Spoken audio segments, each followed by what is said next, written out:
Well, what is up, everybody? Ninja Nick here with Tactical Gaming, bringing you guys a very interesting video. So, by the title, Crazy Retail Stories, Episode 1. Now, I have worked retail for a very, very long time, and I've worked retail at multiple different locations, and, well, the one thing that is universal for retail is the crazy shit you see that walks into your store. So, this one was just actually recently. So, at the store I work at, freaking, we literally had a guy die in our home and garden section. Okay? That's how interesting the stories are get. Now, this is going to be the end of the story. Okay? I'm going to give you guys the day that led up to it. Okay? So, I literally get there to work. I usually get there about 10-15 minutes early. That way I can get some stuff and whatever else. Well, Sleep Off is already there, and Sleep Off is, a company that goes around, picks up drunk people, and, gives them a safe place to fucking sleep, right? Because where I live, it gets kind of cold and wet, so, I mean, the elements can kill you pretty easily here. So, Sleep Off is already there, picking up a drunk, intoxicated person passed out by one of the exit doors, right? I'm like, oh, yay. Okay, as I'm walking on, I get panhandled by somebody. They look at me and they go, oh, hey, do you have $1? I'm like, no, I don't, and I work for the store, and technically what you're doing right now is panhandling, and that can get you kicked off property, so if you're going to ask for money, go over there to the bus stop and then come in and buy some stuff, okay? So, hey, I wasn't going to be super totally rude and tell the dude to fuck off, but at the same time, I was like, well, he's harmless, so just go to the bus stop, basically. Continue on, and as I'm doing that, freaking a group, and I'm not talking about one or two, I mean like 4 or 5 heavily intoxicated people round the corner, and whoo, man, you can see they were having a good time. They must have been partying or something in the woods somewhere, because holy crap. And now, this is from me getting out of my car, walking to the employee entryway so that I can actually get into the store. Okay, all of that, all before my even day started. Okay, so I go clock in, do all that stuff. 5 minutes, like within 5 minutes, there's already someone trying to steal shit. And of course, they play the, oh, well, hey, my girlfriend, she has the receipt. It's like, oh, really? Why does she have the receipt, but you're the one here with the groceries and everything?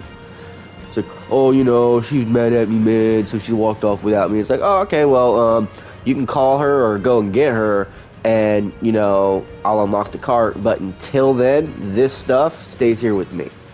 He was all huffy and puffy, very upset because, him was unable to steal his stuff for the day. Okay, so then go do my little recovery status stuff that I have to do, get that done, put all that stuff back, go back to the door, and as I'm heading back to the door, friggin' someone runs out of liquor with like a bottle down their pants, like literally down their pants. You can see it in their pants.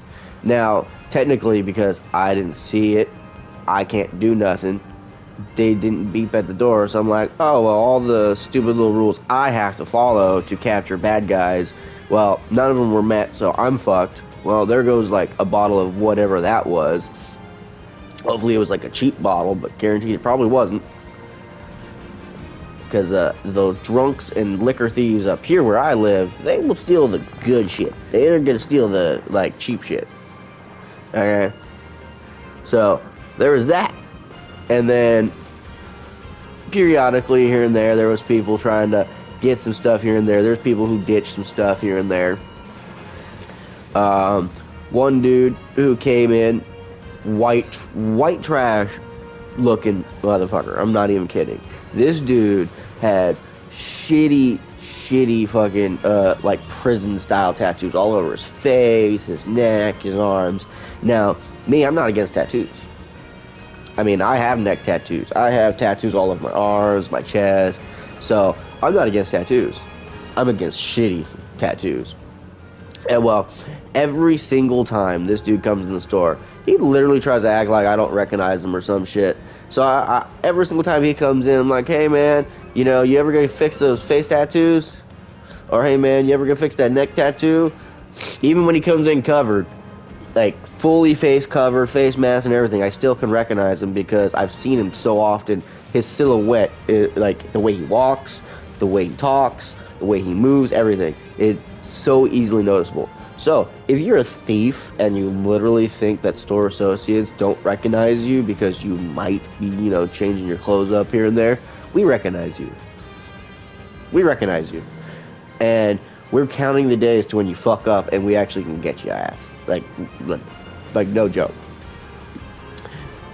But, so there's another thief who would walk in our parking lot, right? Her and her little boyfriend. So she would go around the parking lot picking up receipts. She'd bring them back to him. He would like sift through them, find which ones would be good or worth it or whatever, and then he would send her in to go and grab shit in the store and then go and return it at the customer service desk. So I caught on to that. I let AP know about it. Of course, they can only follow their parameters and their rules because of policy, which is fucking stupid. Which goes to prove that, in all honesty, company policy is only, you know, there to protect the company people, not actually protect the associates who work for said company. Which is also ironically funny because yesterday they had HR, like the heads of HR, talk to us about fucking unionization and whatnot because they're very afraid. But so this chick comes in and we know her by her name. So I asked her about how her boyfriend was doing, and as she was leaving, I was like, oh hey, yeah, tell your boyfriend I said hi, right? And she just had this look like, how do they know it's me? She wore different pants this time because we nicknamed her Cankles because like you'd be able to see her ankles, well technically cankles, every single time because she wore the same pants every single time she came into the store.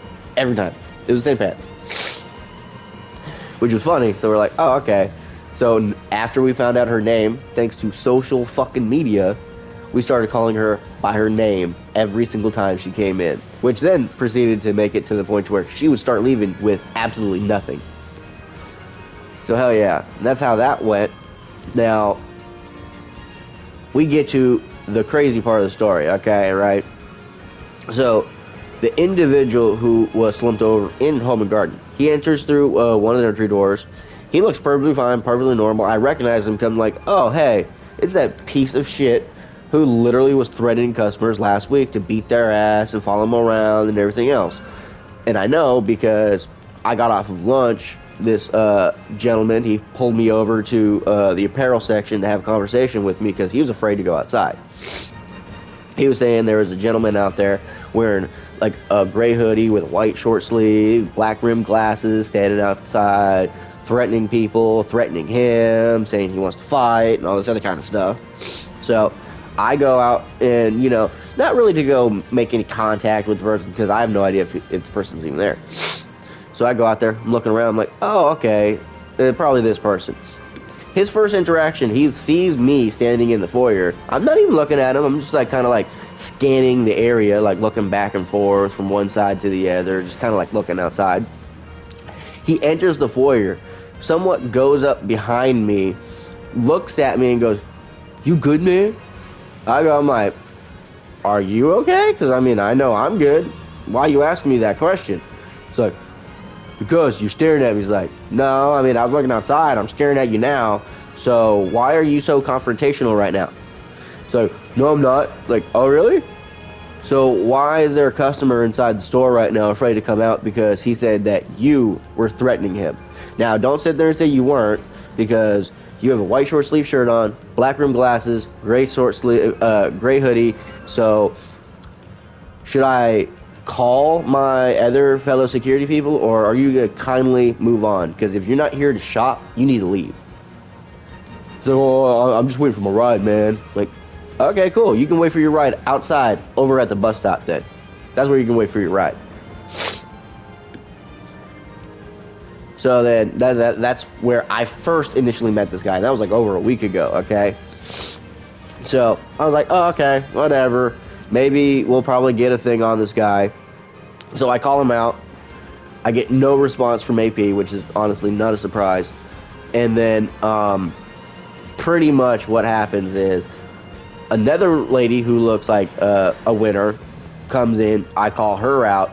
Literally not even 5 minutes later, this chick runs out of apparel. I'm like, oh, hey, look. I was like, well, she doesn't have nothing. I was like, let's see if she beeps. She says something to one of the apparel attendants, runs out, and then, like, about a minute later, there's a walkie call about a male slumped over in Home and Garden, not responsive, just laying there. And this dude's, like, in, like, the prone doggy position, like, face down, ass kind of up, laying on his knees, kind of prone position, right? It's like, oh, okay, that's interesting.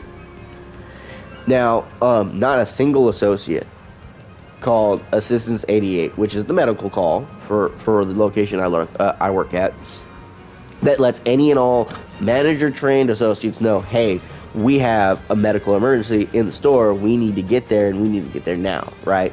Not a single person. So first there was a walkie call over the thing saying, hey, we have someone down. No response from AP.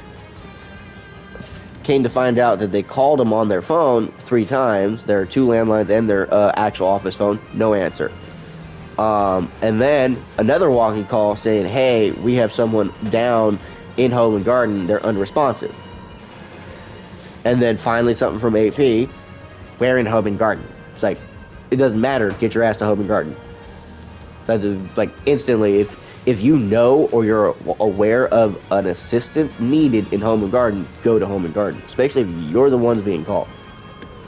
And then there was an overhead page for them to be calling HR, right? Come to find out, like, literally not that much longer, that the dude was literally actually flatlined. They had to actually use CPR on this guy to actively keep him alive. Come to find out, once the EMTs and everything got there, because I had to leave the EMTs back there, we had one of our associates flapping his arms like a fucking psychopath, going, oh my god, medical emergency, oh my god, medical emergency. It's like, dude, what the hell? So then, get them back there, find out the dude overdosed on fentanyl. On fucking fentanyl. They gave him some Narcan. As they're wheeling him out the exit doors, this dude's like grabbing a bag out of his fucking pocket. He's all moving around. He's answering questions and everything. I'm like, wow. Guaranteed this douchebag is going to be back in the store probably in like a week, maybe less, stealing shit and threatening people again. Yay. Goody gumdrops. But yeah, that was literally how that day went. Like, that was one just whole crazy day of nothing but intoxicated people, passed out people left and right, people stealing shit, people threatening staff. It's like a everyday thing. You cannot make this shit up. Like, if store associates, like, if you've never watched Superstore or anything, that is literally to the T exactly like how it is to work at a grocery store. I'm not even kidding. If you never watched Superstore, watch that. It is like, if you never worked at a retail location and you want a good idea, watch that. Okay? But anyways, that's it for this episode. You know, it was decently long, not too long, because honestly, I don't want them to be super long, between 5 to maybe 20-ish minutes long. But yeah, that was one crazy day, and that was last week. Yesterday was a interesting day. Not too bad, but pretty interesting. But hopefully you guys enjoyed this. Gives you a little eye-opener to all the craziness that happens at retail locations. So if you see in a retail location associate and they're not quite smiling, don't sit there and tell them to smile, because for all you know, they could have dealt with some shitty-ass person who decided to die at their register, or maybe die in their department, and or maybe they just got threatened, molested, or, you know, like held up, or some stupid shit by some stupid tweaker, druggy piece of shit that these DAs are not doing anything about. And that's in every major city. It does not matter. But like, share, subscribe, spread the word. I hope you all enjoyed it. Stay free, America. Love you guys.